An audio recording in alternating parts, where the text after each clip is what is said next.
for the journey, words of faith, hope, love, and joy for the journey of life, the journey of faith.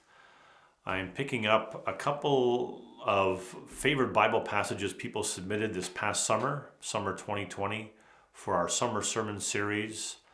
And this is one of the passages I might have submitted or said this is one of the passages that helps me understand what the church should be doing, but also what leaders in the church, including pastors, should be doing.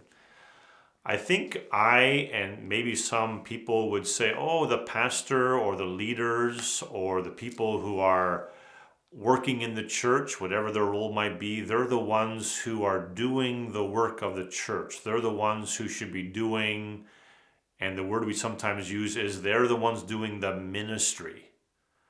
Right? So we call certain people in the church, like myself or other pastors, we call them ministers because they're the ones doing the ministry.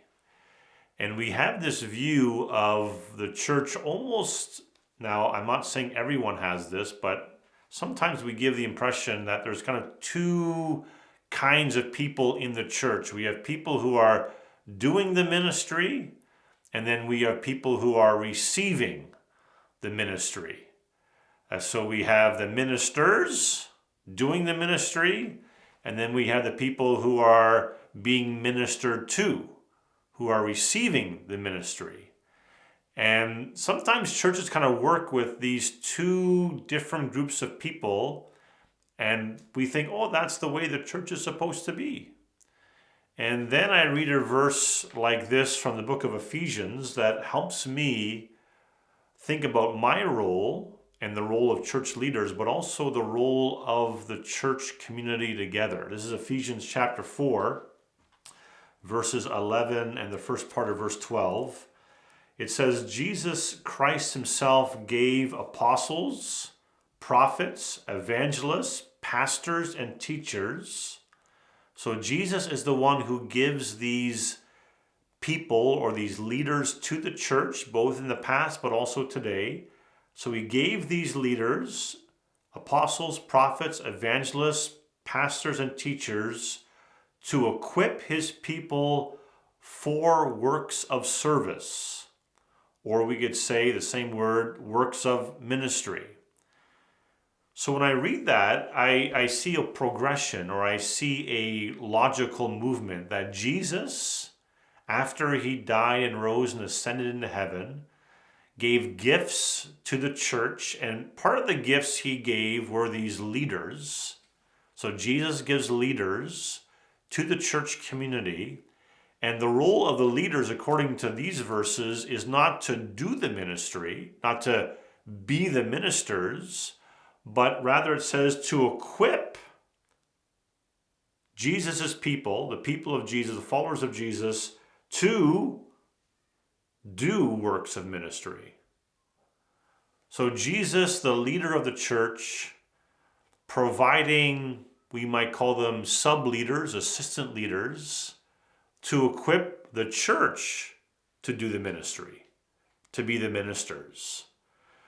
And that kind of thinking or that kind of picture helps me understand that this idea of ministers, people doing ministry, and those who are ministered to, just receiving the ministry, is not really a proper way of seeing my role or any church leader's role and the role of people in the church. Really, Jesus gives leaders to the church so the whole church can be a community of ministers, doing ministry, involved whether in our homes, our neighborhoods, our areas of work, or the church community, wherever we might be, doing the ministry Christ has called us to do.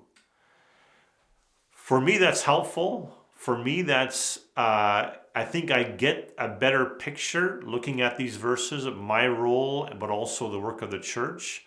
Hopefully it's also helpful for you and for us as God's people.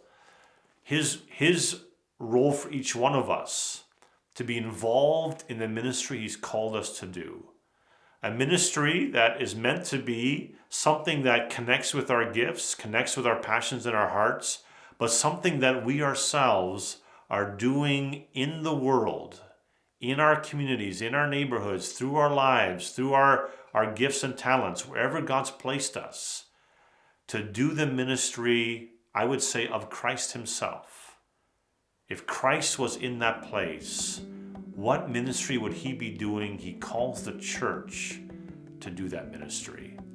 And may Jesus continue to lead us, continue to call us, continue to equip us with grace to do his ministry in the world.